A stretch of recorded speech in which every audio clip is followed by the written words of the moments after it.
For the review of the Camon 20 series, I received both the Camon 20 Pro and the Camon 20 Premier. However, the Pro is a Latin version that didn't seem to want to work in this region.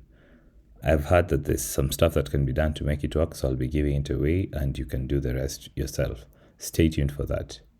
Anyway, I'm standing somewhere on the Suso Road trying to shoot the intro for this video, and I've just realized my audio was pretty windy, but we have to make do with what we got.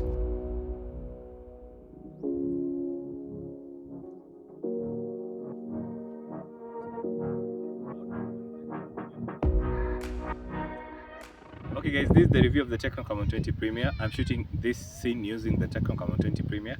I've attached a microphone that's also attached to the phone, so the audio is being processed by the phone. So let's see what you can expect with the TECNO Camon 20 Premier.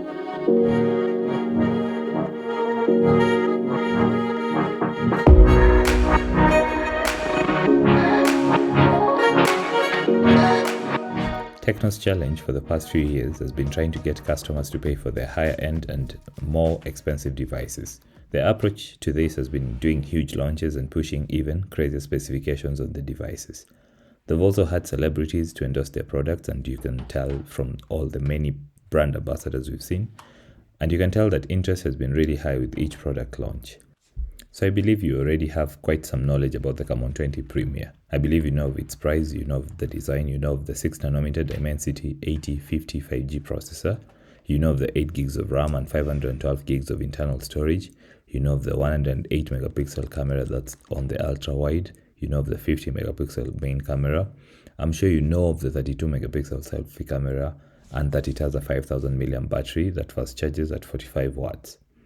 In this review, I'll be letting you know my thoughts on the device in general and trying to show you what you can expect from this device. I'm going to keep it as short and as straight to the point as possible. A good phone must feel nice on the hand. Whether it's light or heavy, the important bit is that it feels nice. TECNO has gone with this leather look and feel, and it feels really nice. Really different from many phones out there right now. It is not the first leather feeling phone obviously, but it's TECNO's first in the Camon series, and you'll love it. The problem is that you will most likely slap on a case on the device. Now I just wish they made the case they include also leather-like, but it's also a good free edition in the box, so you can't complain. What do you think of the back? I think it's well designed, plus there's a leather feel with some hexagonal shapes here. I think as a designer, I can say I really like it. A good phone must also have a good display.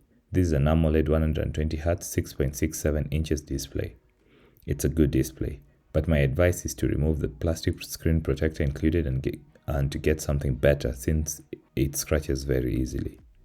Being an AMOLED panel, TECNO went for an in-display fingerprint scanner, and it's fine. It's speedy and it's accurate. The 120Hz panel can be set to either auto, 60, 90 or 120Hz refresh rates, which gives you a range of choices to what works best or looks best for you. What I like is that they tried very nicely to make the bezels not only very thin but also symmetrical. I'm not a particular fan of the metallic frame since it's a fingerprint magnet. I wish it was some material that didn't show fingerprints, and so is the protruding glass covering the huge rear cameras, so if you touch it or if it sticks on something, you'll definitely see the dirt or the dust or the fingerprints. Overall, in terms of looks, I believe we can agree that TECNO has done a good job and that this is a good looking rectangular slab phone. The other thing that makes a good device worth it is power. And power is something that can be talked about when discussing every bit of a phone, from the cameras to the looks to the performance. But in this section, I'll only be touching on power with regard to the performance and the battery. TECNO's 5000 mAh battery with 45 watt fast charging is just apt. It's not very crazy fast charging, neither is it annoyingly slow. And at the price of the Camon 20 Premier, you are actually getting good value when compared to, say, the Samsung A series for 2023, which don't include a charger and only support 25 watt charging. You can expect more than a day of battery life if you're a basic social media scroller with some YouTube and some music through the day. A heavier user can expect between 6 and 7.5 hours of screen time. The Dimensity 8050 processor is good. You'll be impressed with the smoothness of switching between apps, of course when they're not very demanding apps, and the way things scroll and animate, with much thanks to the very smooth 120Hz display. I think this is the phone from TECNO I've used where you can actually feel the smoothness of the 120Hz refresh rate.